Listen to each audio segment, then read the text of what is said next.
Jember, Jawa Timur, dan beliau menamatkan ibtidaiyah pada tahun 1990, sanawiyah 1994, aliyah 1997 dan mengajar di tingkatan aliyah tarbiyatul muallim, pernah mengajar di Pondok Pesantren Darut Tauhid di Injelan Panggung di Benua 5, Amuntai, Hulu Sungai Utara, Kalimantan.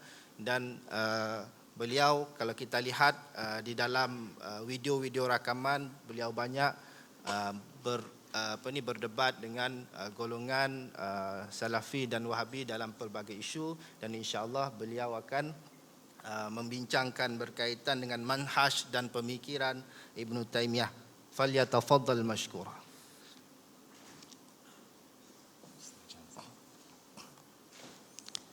Assalamualaikum warahmatullahi wabarakatuh. Bismillahirrahmanirrahim. Alhamdulillahi rabbil alamin. Wal aqibatu lil muttaqin. Wala udwana illa 'alal zalimin. Wa shalawatullahil barrir rahim wa malaikatihil muqarrabin. Ala sayyidina wa habibina wa syafi'ina wa qurrati a'yunina Muhammadin khatamin nabiyyin wa ala alihi wa sahbihi ajma'in, amma ba'd. Ma'asyiras sadah al-afadil, para alim, para asatidz yang saya muliakan dan saya hormati. Biar yang mengerti yang orang Melayu saja, yang dari Arab tak ngerti ini. Nah, pada slot ketiga bagian saya ini hanya disediakan waktu 30 menit. Karena setelah ini Syekh Sa'id Fudah ingin segera mengganti. Saya berbicara tentang Syekh Ibnu Taimiyah tidak dari pujian orang-orang yang cinta pada beliau, juga tidak dari celaan orang-orang yang benci. Karena kata Az-Zahabi di dalam kitabnya, kitab Zaghalul Ilm wa Talab, orang yang cinta itu biasanya terlalu melebih-lebihkan, dan orang yang membenci juga melebih-lebihkan. Yang ingin saya sampaikan sekarang adalah dari kitab-kitab Syekh Ibnu Taimiyah. Di kitabnya Syekh Ibnu Taimiyah itu sebenarnya yang ada bagaimana. Dan saya ingin berbeza dengan kedua pembicara sebelum saya. Tadi Profesor Dr. Datuk Fathur Rahman, juga Ustadz Asri, dalam bercakap itu cepat sekali. Saya ingin pelan-pelan, biar peserta ini ada perubahan begitu. Karena tadi Ustadz Asri ini kencang sekali di dalam, laju sekali bicaranya, kalimat per kalimat cepat sekali. Saya ingin berbicara pelan-pelan, biar berbeda. Nah, kita sekarang berbicara tentang Ibnu Taimiyah. Mengapa Ibnu Taimiyah ini kita bicarakan? Karena Ibnu Taimiyah itu berbeda. Orang tuh biasanya senang membicarakan sesuatu yang berbeda. Kalau sudah sama tidak perlu dibicarakan. Makanya munculnya mazhab-mazhab fiqh di dalam Islam karena ada ijtihad berbeda di dalam fiqh. Munculnya ilmu al-firaq wal milal wan nihal itu juga karena adanya fikroh berbeda di dalam akidah. Dan yang dibicarakan adalah perbedaannya. Nah, Ibnu Taimiyah itu sebenarnya bagaimana? Next ya. Tadi Ibnu Taimiyah ini sudah dibicarakan, namanya siapa, kemudian gelarnya yang diberikan oleh orang yang cinta kepada beliau, Al-Imam, Syekhul Islam, Al-Hafidz, Al-Mujtahid, Az-Zahid dan lain sebagainya. Kemudian mazhab fiqhnya Hambali, lahir di Harran ya. Kemudian wafat di penjara tahun 728. Next. Nah, akidah mazhab Hambali. Sebelum kita berbicara tentang Ibnu Taimiyah, kita perlu tahu peta. Ibnu Taimiyah ini posisinya, posisi pemikirannya di dunia Islam itu sebenarnya bagaimana? Next.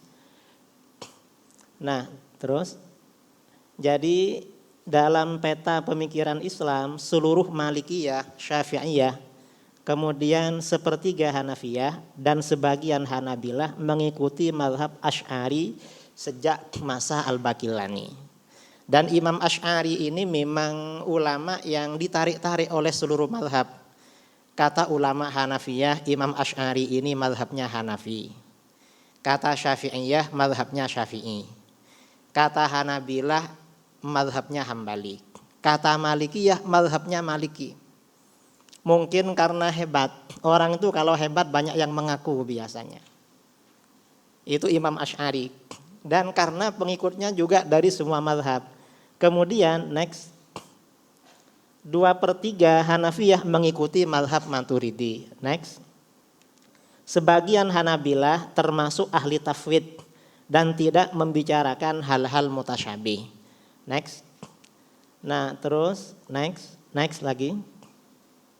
Nah mayoritas Hanabilah dalam perjalanan waktu mengikuti Hasyawiyah Musyabbihah dengan mazhab Salimiyah dan Karramiyah. Hingga Sultan Az-Zahir Bibaris mengangkat Qadil Qudat dari mazahib arba'ah.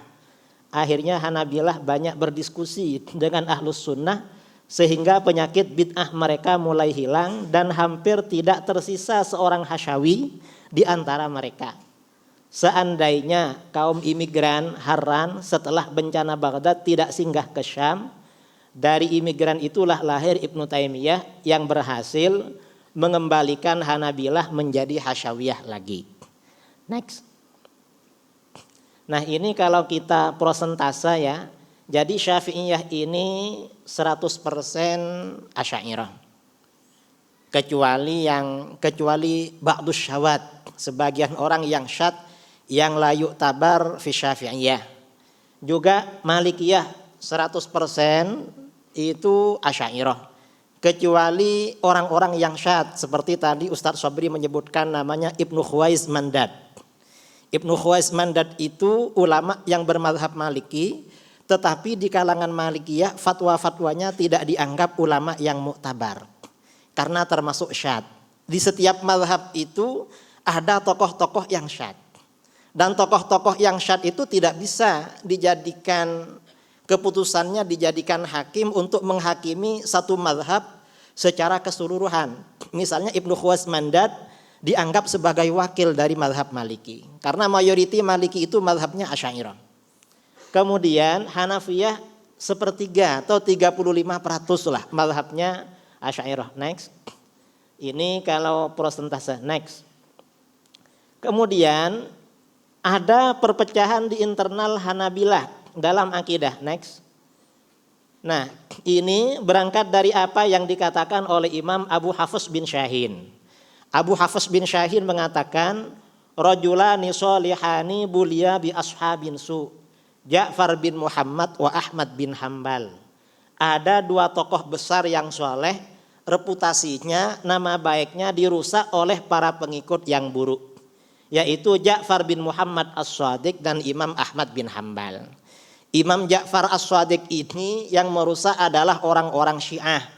Setiap orang Syiah ini punya akidah, punya pendapat yang tidak benar, agar diterima oleh orang-orang Syiah, biasanya mereka katakan ini adalah akidahnya Imam Ja'far As-Shadiq. Itu yang pertama. Yang kedua adalah Imam Ahmad bin Hambal. Setiap ahlul itsbat ya, kaum Hanabilah yang pecah menjadi 3 golongan di dalam akidah, punya mazhab, pasti mereka katakan ini adalah mazhabnya Imam Ahmad bin Hambal. Termasuk kalangan Hasyawiyah. Kalangan Hasyawiyah Mujassimah yang belakangan mazhabnya dikuatkan oleh Syekhul Islam Ibnu Taimiyah. Beliau sering menisbatkan mazhab-mazhabnya kepada Imam Ahmad bin Hambal. Termasuk pengikutnya banyak menisbatkan, banyak menyebarkan pernyataan Imam Ahmad yang ada di dalam kitab Ar-Raddu 'alal Jahmiyah waz Zanadiqah yang sekarang diterbitkan, padahal kata Imam Az-Zahabi dalam Syiar A'lam An-Nubala dikatakan Al-Maudhu' ala Ahmad, termasuk kitab yang dipalsukan kepada Imam Ahmad. Di di dalam kitab Syiar A'lam An-Nubala, bahwa kitab Ar-Raddu 'alal Jahmiyah itu kitab palsu tetapi dinisbatkan kepada Imam Ahmad bin Hambal. Kemudian next. Nah, ini di kalangan mazhab Hambali kalau tadi kan dikatakan mazhab Hambali itu ada 3 mazhab ya. Ada ahli takwil yang Asy'ariyah, kemudian ada ahli tafwid, kemudian juga ahli tajsim. Nah, secara umum yang terjadi konflik di kalangan Hanabilah itu ada 2. Ada kelompok Munazzihah yang ini condong kepada Asy'ariyah. Di antara tokoh-tokohnya adalah Ibnu Aqil Al-Baghdadi. Beliau muridnya Al-Imam Abu Ishaq Asy-Syirazi Al-Firuzabadi, pengarang kitab Al-Muhadzab mazhab Syafi'i. Kemudian Rizqullah bin Abdul Wahhab At-Tamimi. Kemudian lagi Imam Ibnul Jauzi. Ini mazhabnya Hambali. Ini yang Munazzihah yang cenderung kepada takwil sama dengan Asy'ariyah. Kemudian di sisi lain ada faksi Mujassimah. Di antara tokohnya ada Al-Barbahari. Kemudian ada Abu Ya'la Al-Farra, pengarang kitab As-Sifat ya. Jadi beliau ini Ibtalut Ta'wilat. Beliau punya kitab namanya Ibtalut Ta'wilat. Kemudian di antara tokoh Mujassimah ini ada lagi namanya Ibnu Battah. Ibnu Battah ini pengarang kitab Al-Ibanah an Syari'atil Firqatin Najiyah. Ibnu Battah ini kata para ulama ahli hadis di dalam kitab-kitab Jarh wa Ta'dil termasuk ahli hadis yang dijarah, yang dinilai cacat oleh para ulama, seperti diriwayatkan oleh Al-Hafidz Ibnu Asakir, juga oleh Imam Ibnu Hajar Al-Asqalani di dalam kitabnya Lisanul Mizan tentang Ibnu Battah. Ini kedua tokoh. Nah, antara kelompok pertama dengan kedua ini sama-sama mengaku sebagai wakil mazhab Imam Ahmad. Padahal berbeda. Jadi kalau kelompok yang pertama yang Munazzihah, Ibnu Aqil, Rizqullah, Ibnul Jauzi, ini sama dengan mayoriti ulama, mayoriti umat Islam. Bahwa Allah itu maha suci dari bertempat. Allah maha suci dari menyerupai makhluk. Kata beliau ini adalah mazhab Hambali. Satunya Al-Barbahari, Abu Ya'la Al-Farra dan Ibnu Battah sebaliknya. Tuhan itu bertempat, kalau mau bertempat di atas ba'udah, di atas nyamuk ya lawistaqarra law syaa lastaqarra ala dhahri ba'udah, katanya juga ada apa-apa. Kemudian juga ya punya tangan, punya kaki, segala macam. Ini kelompok yang Mujassimah yang kedua. Jadi ada pertentangan. Kemudian next ya. Jadi terjadi tarik menarik antara 2 kelompok, sama-sama mengklaim sebagai Hanabilah yang original, yang asli. Kemudian next. Nah, kedua kelompok ini ada perbedaan dan ada persamaan. Perbedaannya apa? 2 kelompok tadi yang Munazzihah dengan yang Mujassimah berbeda dalam hal akidah, seperti tentang takwil ayat-ayat dan hadis-hadis mutasyabihat, menetapkan sifat khabariyah dan tema akidah lainnya. Mereka berbeda.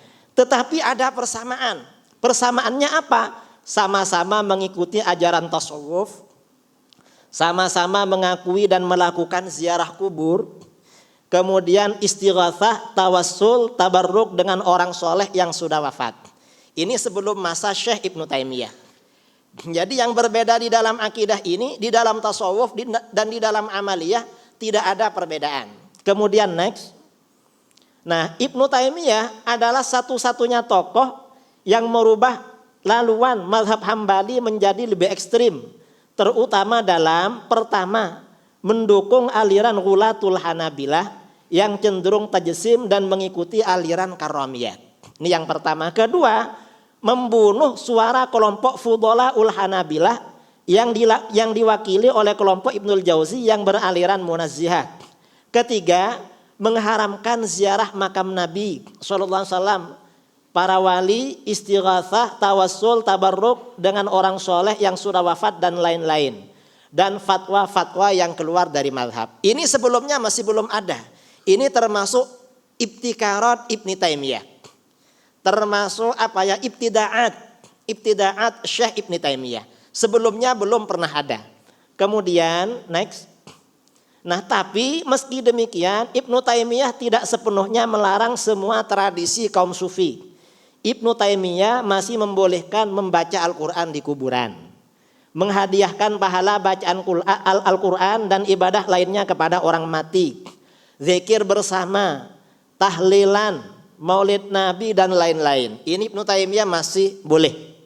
Nah, Ibnu Taimiyah kemudian Ibnu Taimiyah juga masih menerima hadis dhaif dalam Fadhailul A'mal dan lain sebagainya.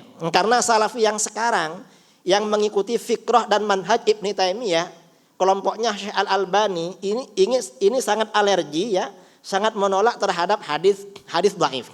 Padahal Ibnu Taimiyah itu sangat suka terhadap hadis dhaif itu. Cuma yang sekarang ini sudah berbeda, karenanya pimpinan mereka Syekh Al-Albani menulis kitab berjudul Shahihul Kalimit Thayyib. Ibnu Taimiyah menulis kitab bertajuk Al-Kalimut Thayyib. Doa-doa yang dianjurkan dibaca siang malam. Kata Syekh Al-Albani, kamu tidak benar Syekh.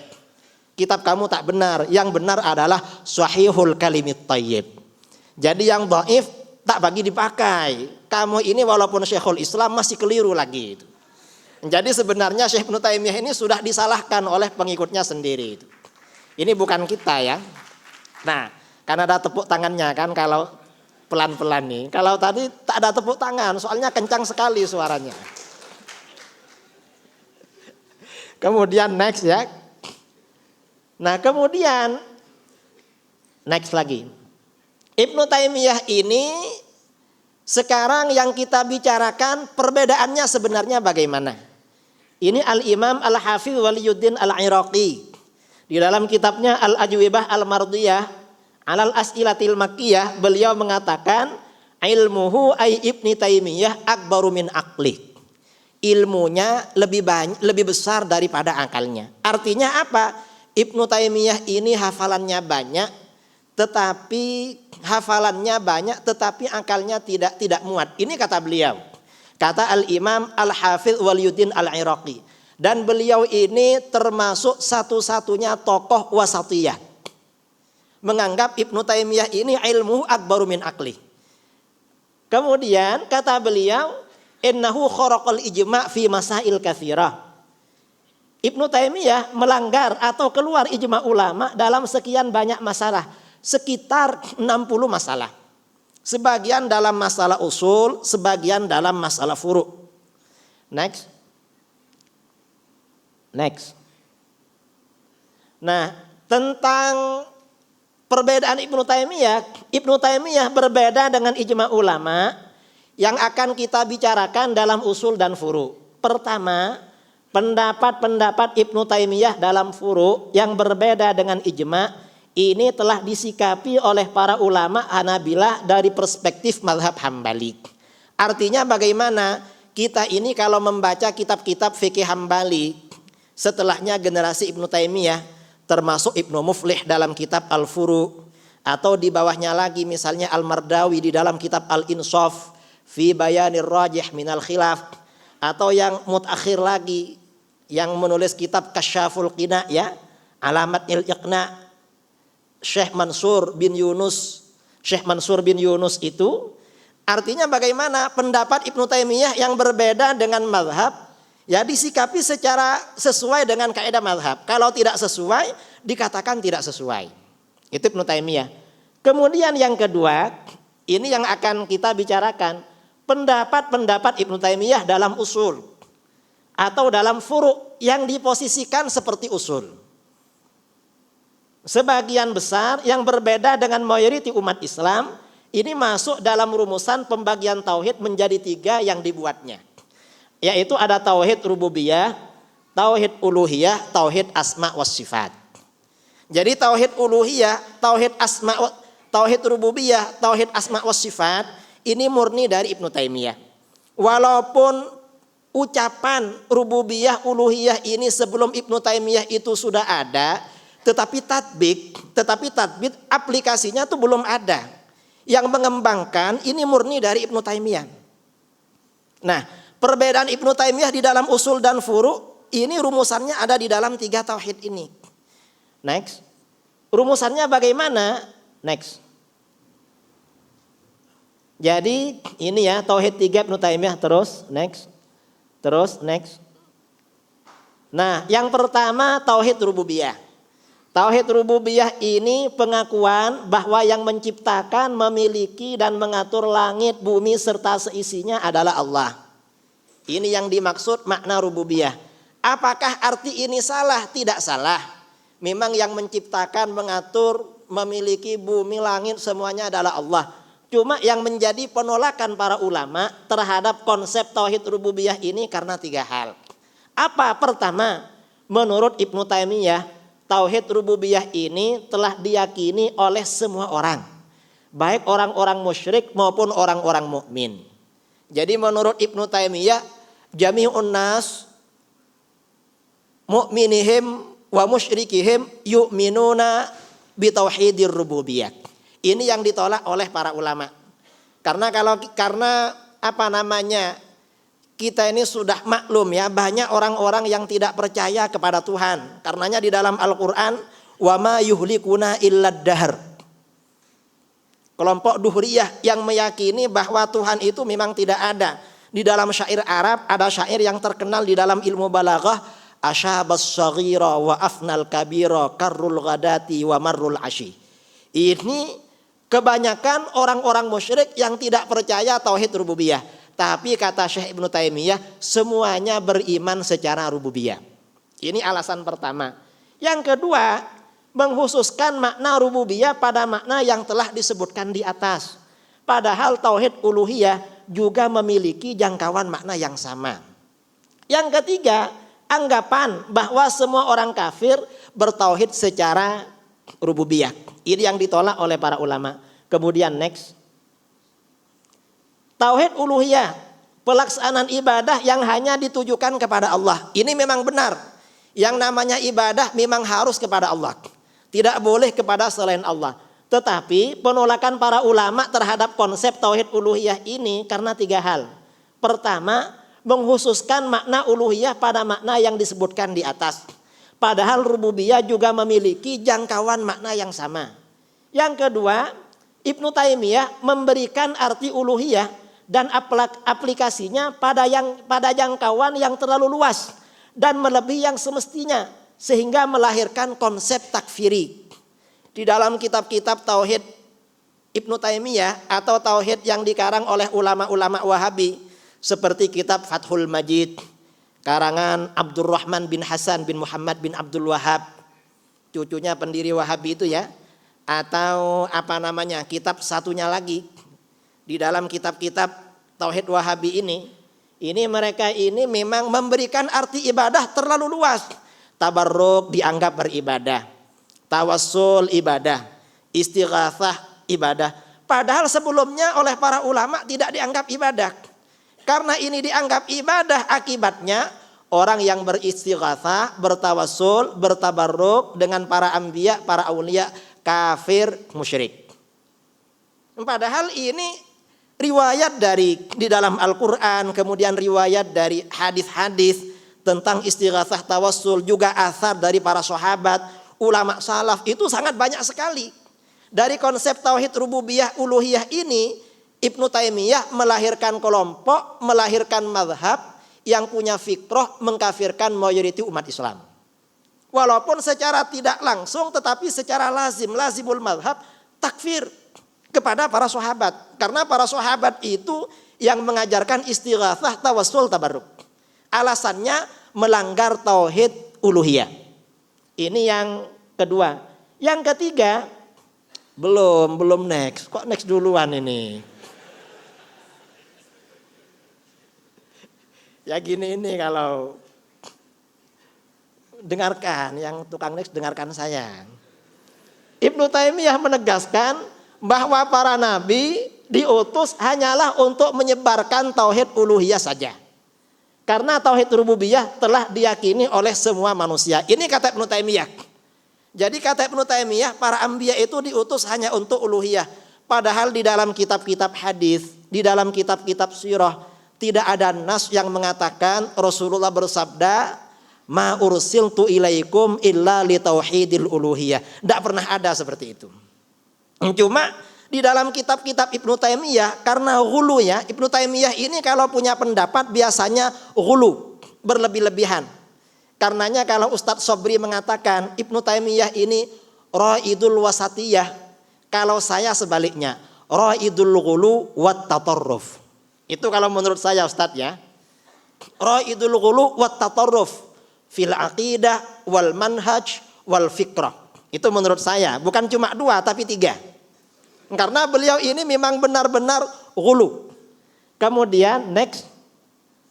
Nah, ketiga, tauhid asma was sifat, yaitu menetapkan hakikat nama-nama dan sifat-sifat Allah yang terdapat dalam Al-Quran dan Sunnah sesuai dengan arti zahirnya yang telah dikenal di kalangan manusia.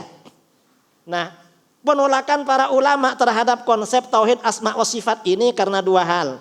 Pertama, konsep tersebut berpotensi menolak tafwid dan takwil yang telah berlangsung sejak generasi salaf. Ini yang pertama. Karena Ibnu Taimiyah ini sangat menolak takwil dan tafwid. Yang kedua, konsep tersebut melahirkan konsep tajsim dan tasybih di dalam akidah. Karena zawahir ini. Jadi konsep tajsim dan tasybih ini lahirnya dari tauhid asma wa sifat. Next. Nah, ini jadi dalam pembagian tersebut next. Terus ya, karena ini waktu bagi saya 30 menit loh. Ini sudah hampir selesai nih. Terus. Biar nanti terus lagi. Nah, ini ya di antara dalil-dalil para ulama menolak tauhid rububiyah uluhiyah. Di dalam Al-Qur'an Allah berfirman, "Tallahi in kunna lafi dhalalim mubin, idz nusawwikum birabbil alamin." Demi Allah, sungguh kita dahulu di dunia dalam kesesatan yang nyata, karena kita mempersamakan kamu dengan Tuhan Rabb semesta alam. Ayat tersebut menceritakan tentang penyesalan orang-orang kafir di akhirat dan pengakuan mereka yang tidak mengakui tauhid rububiyah. Karena idz nusawwikum birabbil alamin. Jadi orang-orang kafir besok di akhirat mengakui kalau mereka tidak bertauhid rububiyah dengan menjadikan berhala-berhala sebagai Rabb, arbab, Tuhan semesta alam. Padahal menurut Ibnu Taimiyah, orang-orang musyrik meyakini terhadap tauhid rububiyah. Mereka cuma kafir kepada uluhiyah. Mestinya kalau orang musyrik ini kafirnya uluhiyah saja, ayat Al-Quran ini tidak menggunakan ibarat idz nusawwikum birabbil alamin.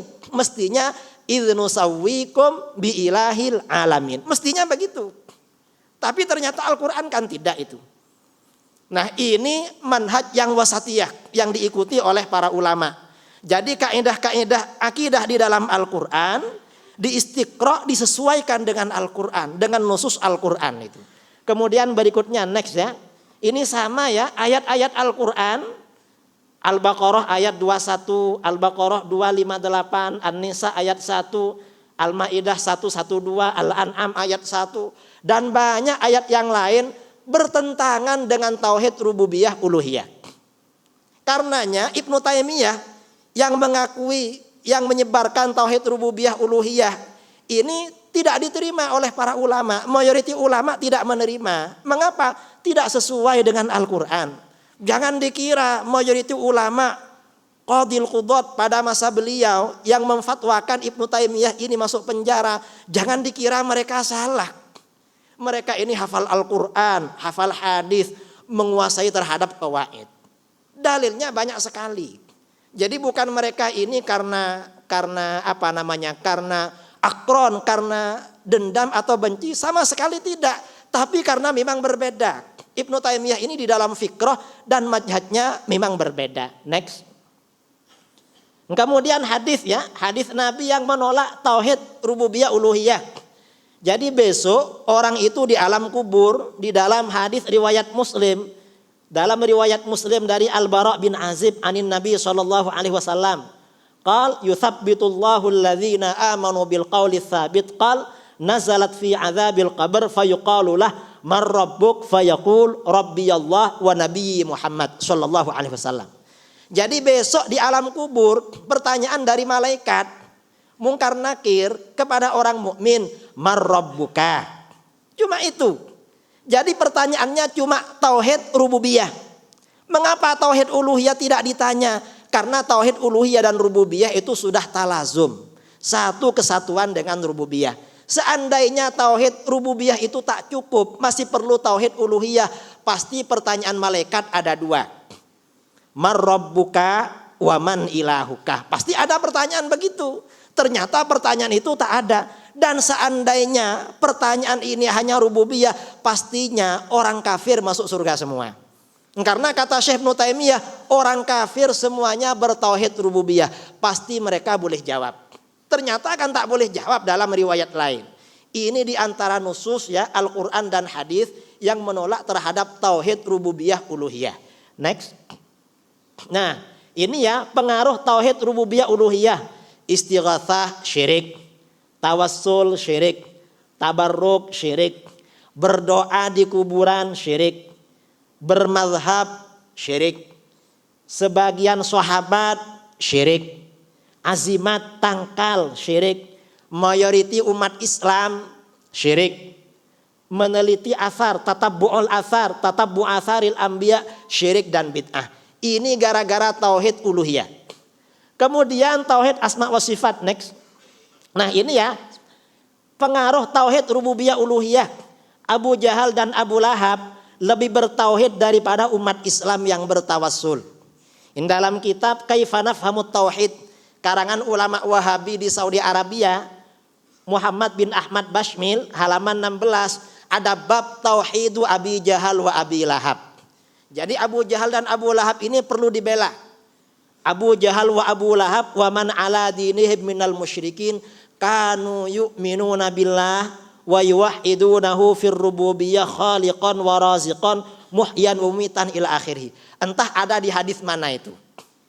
Kira-kira kalau dicari di kitab hadis ada apa enggak seperti itu. Mungkin kalau ada di kitab Google mungkin.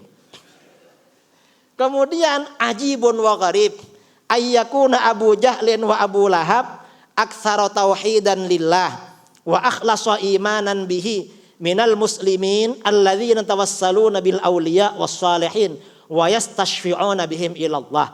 Sungguh mengherankan dan sungguh aneh, ternyata Abu Jahal dan Abu Lahab lebih mantap tauhidnya dan lebih bersih imannya daripada umat Islam yang bertawassul. Ini diantara tanda wasatiyahnya pengikut Syekh Ibnu Taimiyah. Umat Islam, Abu Jahal dan Abu Lahab lebih bersih tauhidnya, lebih mantap imannya daripada umat Islam. Ini termasuk asar pengaruh daripada wasatiyahnya Syekh Ibnu Taimiyah. Kemudian next. Lalu tauhid asma wa sifat. Mengapa Syekh Ibnu Taimiyah membuat tauhid asma wa sifat? Di dalam Al-Quran dan Sunnah terdapat nusus mutasyabihat berkaitan dengan zat Allah. Nah, mayoriti umat Islam sejak generasi salaf melakukan pendekatan tafwid dan takwil terhadap nusus mutasyabihat tersebut karena bertujuan tanzih, menyucikan Allah dari menyerupai makhluk dan menyucikan Allah dari memerlukan tempat. Ibnu Taimiyah yang mengikuti aliran Mujassimah Karramiyah jelas menolak takwil dan mengartikan nusus tersebut secara literal atau zahir. Nah, Ibnu Taimiyah membuat tauhid asma wa sifat sebagai naungan ideologi untuk membenarkan pendapatnya yang anti takwil dan mengartikan nusus tersebut secara zahir. Dengan tauhid asma wa sifat, Ibnu Taimiyah juga menyesatkan mayoriti umat Islam yang melakukan takwil dan tafwid. Bahkan kata Ibnu Taimiyah, tafwid itu termasuk min syarri aqwali ahlil bidah. Jadi termasuk perkataan ahli bid'ah yang paling buruk adalah tafwid. Padahal gurunya Ibnu Taimiyah, Imam Ibnu Qudamah Al-Maqdisi tafwid. Hanabilah yang tafwid banyak sekali. Jadi Hanabilah sendiri oleh Ibnu Taimiyah banyak sekali yang dibid'ahkan itu. Gara-gara tauhid asma wa sifat. Next. Nah, ini pengaruh tauhid uluhiyah ya. Oh ini keliru ini, tauhid asma wa sifat. Jangan dulu, itu cuma salah tulis kok. Jadi Allah bertempat di arasy dan berarak. Ini tauhid asma wa sifat. Perkara baru menetap pada zat Allah. Ini tauhid asma wa sifat. Kalam Allah dengan suara dan huruf. Zat Allah berupa jisim. Zat Allah bergerak dan berpindah. Zat Allah terbatas atau terhad. Allah duduk-duduk. Zat Allah seperti seorang pemuda yang tidak berjenggot tingginya 30 meter. Ini tauhid asma wa sifat dalam sebagian kitabnya Syekh Ibnu Taimiyah. Next. Nah, ini manhaj Ibnu Taimiyah di dalam berfatwa. Karena Ibnu Taimiyah ini orangnya suka marah. Fi hiddah, kata murid-muridnya memang orangnya keras. Karena orangnya keras, maka di dalam tulisan-tulisannya juga keras. Di dalam fatwa-fatwanya juga hiddah, keras. Next. Ini ya, Ibnu Taimiyah ini manhaj fatwa beliau klaim bahwa pendapatnya sendiri adalah ijma ulama salaf dan ahli hadis. Dan yang bercerita kalau itu ijma cuma beliau. Padahal mayoritas ahli hadis tak sama dengan beliau. Ini kalau kita teliti di dalam kitab-kitab ahli hadis. Yang kedua, mengingkari ijma ulama ketika berbeda dengan pendapatnya. Jadi kalau tadi ya di dalam kertas kerjanya Ustadz Asri, dan saya memang baca di Maktabah Syamilah, saya juga punya kitabnya Ibnu Taimiyah, saya juga punya fatwanya Syekh bin Baz 30 jilid, saya juga punya kitabnya Syekh Utsaimin, saya juga punya, saya sudah baca semua. Kitabnya Syekh Al-Albani berpuluh-puluh jilid, saya juga sudah baca semua. Ini apa namanya? Ibnu Taimiyah ini tadi dikatakan Ibnu Taimiyah ini katanya di dalam akidah mengikuti Al-Quran, sunnah, ijma. Itu ijma yang sesuai dengan beliau. Kadang-kadang bukan ijma, cuma karena pendapat beliau katakan ini ijma, padahal bukan ijma. Cuma beliau katakan ijma. Yang ketiga, Ibnu Taimiyah ini ketika punya fatwa tentunya ingin mencari dukungan dari fatwa ulama sebelumnya. Ini kadang mentahrif perkataan para ulama agar sesuai dengan fatwanya. Ini manhaj beliau.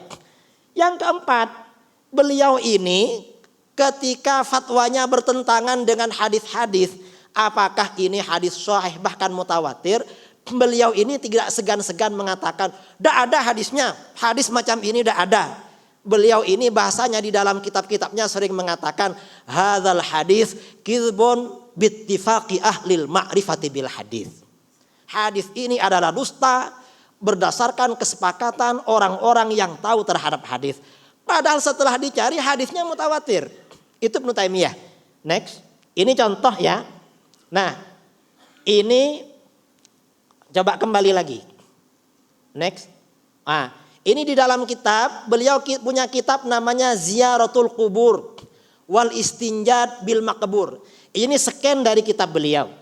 Nah, di dalam kitab beliau ini entah halaman berapa ya, bisa dicari nanti di waqfiyah.com atau di mana.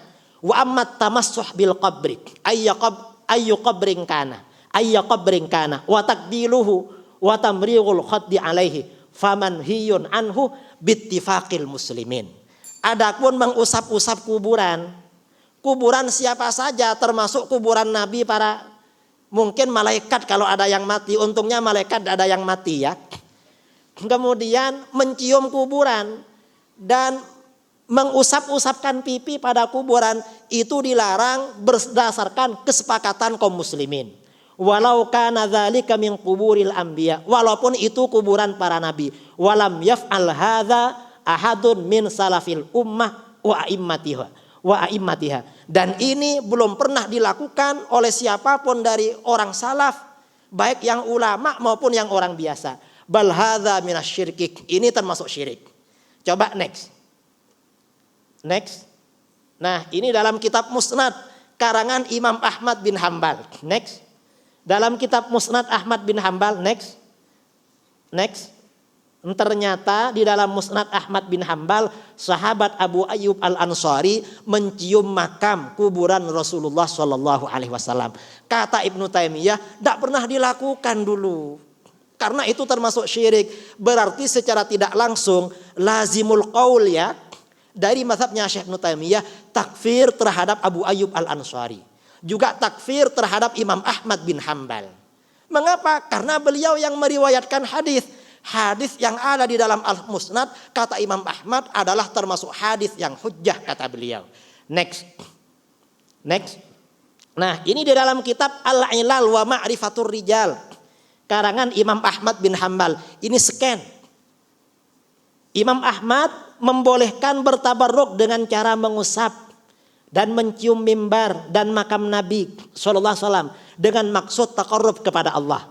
Sa'altuhu, putra beliau anaknya Abdullah bin Ahmad bertanya, sa'altuhu anir rajul yamassu mimbaran Nabi sallallahu alaihi wasallam wa yatabarraku bimashi wa yuqabbiluhu wa yaf'alu bil qabri mithla dzalik aw nahwa hadza yuridu bidzalika taqarrub ila Allah jalla wa azza faqal la ba'sa bidzalik.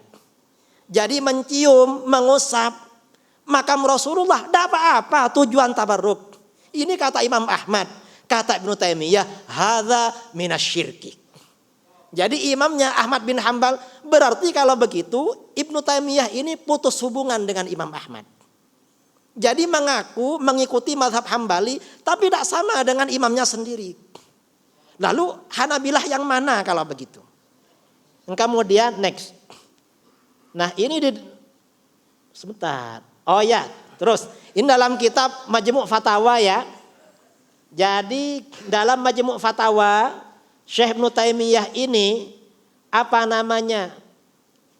Syekh Ibnu Taimiyah ini mensyirikkan sahabat Ibnu Umar.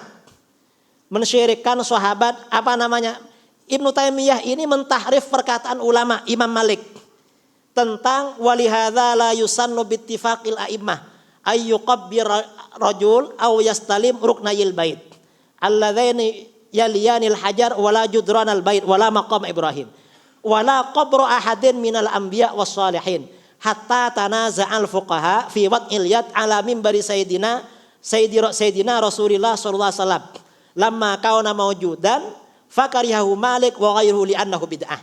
Jadi menurut Ibnu Taimiyah menyentuh mengusap-ngusap mimbar Rasulullah oleh Imam Malik dimakruhkan karena bid'ah. Ini kata Ibnu Taimiyah. Ternyata coba next. Ternyata setelah kita cek ya fatwanya Imam Malik ini ternyata tidak memakruhkan membasuh mimbar. Yang dimakruhkan apa? Imam Malik diriwayatkan oleh murid-muridnya ketika lam taktub an Atha. Mengapa tuan guru tidak mencatat hadis dari Imam Atha? Kata beliau, aradtu an akhudha anhu wa aradtu an anzura ila samtihi wa amrihi fattaba'tu hatta ata mimbaran Nabi SAW famasahal ghasyiyah wa darajah as-sufla yakni fil mimbar falam aktub anhu idzak li'annahu min fi'lil ammah wa darajatus sufla wal ghasyiyah syai'un aslahahu banu Umayyah falamma ra'aitu la yufarriq baina mimbarin Nabi SAW wa ghairihi wa yaf'alu fi'lal ammah taraktuhu. Ini ditahrif oleh Ibnu Taimiyah. Artinya apa? Imam Malik itu protes kepada Imam Atha, menolak kepada Imam Atha karena mimbar yang disentuh oleh Imam Atha itu bukan mimbar yang dari Nabi, tapi mimbar yang tambahan islah perbaikan dari Banu Umayyah. Karena Imam Atha ini tidak bisa membedakan mana mimbar yang asli dengan yang baru, Imam Malik tidak menerima dari beliau. Oleh Ibnu Taimiyah fatwa ini dirubah, ditahrif. Imam Malik memakruhkan mengusap mimbar. Karena itu beliau tak mau terima hadis dari Imam Atha. Padahal bukan begitu. Karena Imam Atha kurang teliti terhadap mimbar. Kemudian next. Dalam Minhaj As-Sunnah An-Nabawiyah ya. Menolak hadis mutawatir. Tentang hadis taqtulukal fi'atul baghiyah. Hadis Ammar. Wayah Ammar taqtulukal fi'atul baghiyah. Ibnu Taimiyah mengatakan. Ha huna linnas aqwal.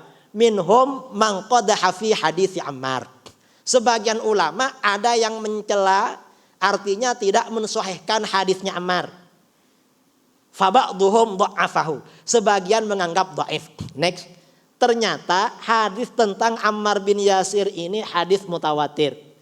Jadi Al-Khosaisul Kubra ya, bahwa hadis ini mutawatir, ini ditetapkan oleh Al-Hafidz As-Suyuti dalam Khosaisul Kubra. Murtadha Az-Zabadi dalam Luqatul La'ali, Al-Munawi dalam Syarah Al-Jami, Ibnu Abdil Bar ya, yang tadi sering dikutip oleh Ustaz Sobri dalam kitab At-Tamhid, mengatakan bahwa hadis Ammar itu hadis mutawatir. Ibnu Hajar dalam Syarah Bukhari juga mengatakan sangat mutawatir. Dan ternyata Ibnu Taimiyah mengatakan itu hadis yang tidak sahih itu. Next. Ibnu Taimiyah ini tentang berdoa di makam Nabi. Next. Jadi kata Ibnu Taimiyah, berdoa di makam Nabi itu bid'ah dan tidak dilakukan oleh para sahabat. Orang ketika ziarah ke makam Rasulullah tidak boleh menghadap makam ketika berdoa, harus menghadap kiblat. Mengapa? Kata Ibnu Taimiyah, karena ini bid'ah belum pernah dilakukan oleh para sahabat. Dan ini yang diikuti oleh pemerintahan Saudi Arabia. Karenanya kalau kita haji atau umroh sampai di depan makam mau berdoa pasti oleh polis, oleh askar dimarahi. Pergi, disuruh pergi. Mengapa? Mengikuti manhajnya Ibnu Taimiyah yang mengatakan ini bid'ah dan tidak pernah dilakukan oleh sahabat. Benarkah tidak dilakukan? Next. Ternyata amalan ini dilakukan oleh para sahabat. Ra'aitu Usamah bin Zaid inda hujrati Aisyah yad'u. Faja'a Marwan fa asma'ahu kalaman faqala Usamah, "Ama inni sami'tu Rasulullah sallallahu alaihi wasallam yaqul innallaha azza wa jal yubghidul fahishal badhi." Rawahu Tabrani fil Kabir wa Sahih Diya al-Maqdisi fil Mukhtarah. Hadisnya hadis sahih. Jadi Usamah bin Zaid melakukan. Next. Kemudian next. Nah, ini dalam kitab Al-Bidayah wan Nihayah ya, hadis tentang seorang sahabat pada masa Khalifah Umar yang datang menghadap makam Rasulullah lalu berkata, "Ya Rasulullah, istasqillah li ummatik fa innahum qad halaku." Ini juga berdoa kepada Allah menggunakan syirat istighatsah yang disyirikkan oleh Wahabi. Ini juga dilakukan oleh sahabat. Kata Ibnu Katsir dalam kitabnya Al-Bidayah wan Nihayah, hadza isnadun sahih. Kemudian next. Dalam Ma'rifatus Sahabah ya, riwayat Abu Nuaim. Beliau meriwayatkan dari Abu Bakar bin Abi Asim. Abu Bakar bin Abi Asim seorang ulama salaf. Beliau di dalam kitabnya Al-Ahad wal Mathani yang menceritakan bahwa para ahli ilmu dan orang-orang yang utama apabila mereka memiliki hajat datang ke makamnya, ke kuburannya sahabat Thalhah bin Ubaidillah radhiyallahu an, mengucapkan salam kepada beliau, berdoa di depannya, lalu doa orang itu dikabulkan. Jadi artinya apa? Sejak masa ulama salaf berdoa di kuburan ini sudah terjadi. Tapi oleh Ibnu Taimiyah dikatakan ini tidak pernah dilakukan oleh sahabat dan ulama salaf. Ternyata salaf melakukan. Artinya bagaimana? Tauhid rububiyah, tauhid uluhiyah, tauhid asma wa sifat, ini tauhid yang sangat berbahaya. Dan ini bukan tauhid wasatiyah, tapi tauhid ulu, tauhid tatarruf. Nah, barangkali ini beberapa kertas kerja yang perlu saya sampaikan kepada tuan-tuan. Mungkin ada yang mau ditanyakan, tapi lebih 20 menit saya ceramah ini. Tadi cuma 30 menit, kurang lebihnya mohon maaf. Assalamualaikum warahmatullahi wabarakatuh.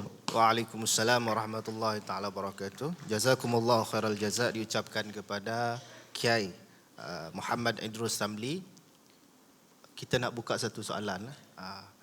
Jadi pengarah program membenarkan satu soalan kepada Kiai Idrus.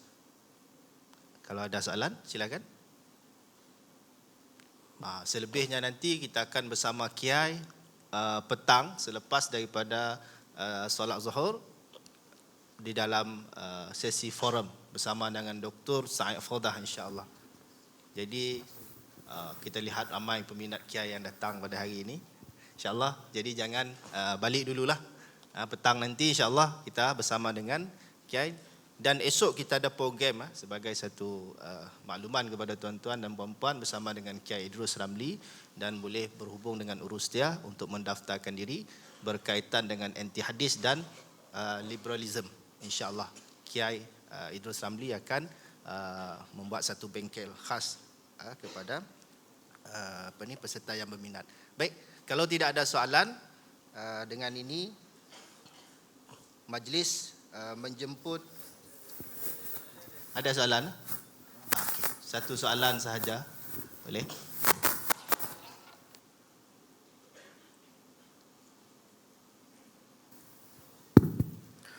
Bismillahirrahmanirrahim. Assalamualaikum warahmatullahi wabarakatuh. Assalamualaikum warahmatullahi wabarakatuh. Jazakumullah khair jazak kepada Kiai Idrus Ramli atas pembentangan beliau. Saya Saiful Islam daripada Akademi Tahfiz Al-Islah. Cuma ingin meminta pencerahan daripada Kiai dan para masyayikh yang lain. Terdapat mengikut yang saya dengar secara mustami' lah, bukan secara langsung daripada mana-mana masyayikh. Jikalau dalam fiqh kita ada furu', mungkin juga di dalam usul kita ada furu' kepada usul. Jadi bagi mengharmonikan di antara beberapa pendapat, kaedah yang macam mana ingin kita gunakan supaya umat Islam ini bersatu. Allahu a'lam.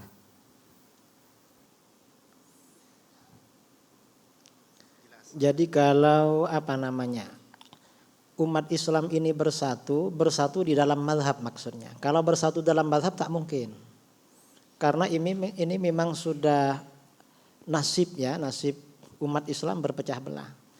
Tetapi kalau umat Islam ini ingin kuat, maka harus yang memegang kekuasaan umat Islam ini harus umat Islam yang akidahnya diikuti oleh mayoriti. Karenanya ketika Utsmaniyah dulu berkuasa, Utsmaniyah itu berkuasa, mereka mazhabnya Maturidiyah Asy'ariyah, umat Islam ini kuat. Tapi ketika umat Islam ini mulai lemah, ini kan bersamaan dengan kemunculannya faham Wahabi. Sekarang ini kan ada dua faham yang merusak tatanan persatuan umat Islam. Yang pertama adalah Syiah. Syiah ini pusatnya di Iran. Yang kedua adalah Wahabi di Saudi Arabia. Kan dua kelompok ini yang yang bertengkar, yang bikin gaduh di mana-mana. Insya Allah kalau kita ini bersatu di dalam mazhab, artinya ya Ahlus Sunnah wal Jamaah, Ahlu Tanzih. Kalau Ahlu Tanzih ini menang, insya Allah umat Islam ini berjaya. Tapi kalau Ahlu Tanzih ini tidak kuat, tidak menang, tidak berjaya. Kalau kita ini misalnya bersatu, seluruh umat Islam bersatu, ya saya kira memang tidak bisa. Karena ini banyak kejadian di Indonesia. Di Indonesia itu sahabat-sahabat saya, saudara-saudara saya dari kelompok Salafi Wahabi, dari Salafi, sering mengajak kita bersatu. Bersatu untuk apa? Melawan Syiah dan liberal. Akhirnya kita gabung dengan mereka. Tapi setelah kita bersatu dengan mereka, mereka ini mengajak jamaah kita ikut Wahabi. Kita ini mengambil kesempatan pula, karenanya ya kita ini juga perlu berhati-hati. Ini beberapa kali. Saya ini di Indonesia, kawan-kawan yang Wahabi itu juga di satu sisi memang tidak suka pada saya. Karena saya ini sering menyampaikan anti Wahabi. Tapi di sisi lain mereka suka pada saya. Mengapa? Karena saya anti Syiah katanya. Dan beberapa kali waktu mau munazarah jidal dengan Syiah, kawan-kawan Wahabi jemput saya untuk lawan Syiah. Minta tolong saya karena mereka takut pula sama Syiah itu. Kalau Asy'ariyah ini kan kuat. Mengapa? Karena Asy'ariyah ini kan ahlul kalam. Ahlul kalam itu pandai bicara memang. Jadi kalau Asy'ariyah ini kalau diajak bicara ya pasti pinter, namanya ahlul kalam. Kalau udah ahlul kalam enggak bisa berbicara itu. Jadi itu. Ada lagi ya, saya kira cukup ya. Baik, saya cukup. Cukup. Kalau cukup dari saya, wal afu minkum. Assalamualaikum warahmatullahi wabarakatuh. Waalaikumsalam warahmatullahi taala wabarakatuh. Sebagai tanda penghargaan dijemput yang berbahagia Profesor Jamil Hashim, Pengurus Besar Pentadbiran IKSIM, untuk naik ke pentas menyampaikan cenderahati kepada Kiai Idrus Ramli. Silakan.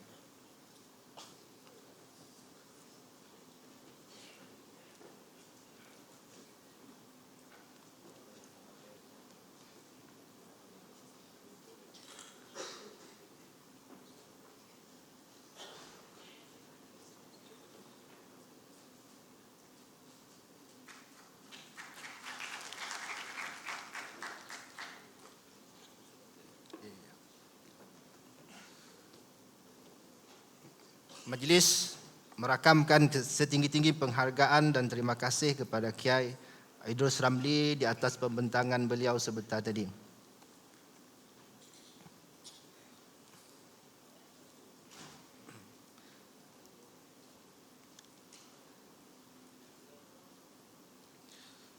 طيب الآن وصلنا إلى الفرصة السعيدة في هذا اليوم لنستمع إلى الكلمة الرئيسية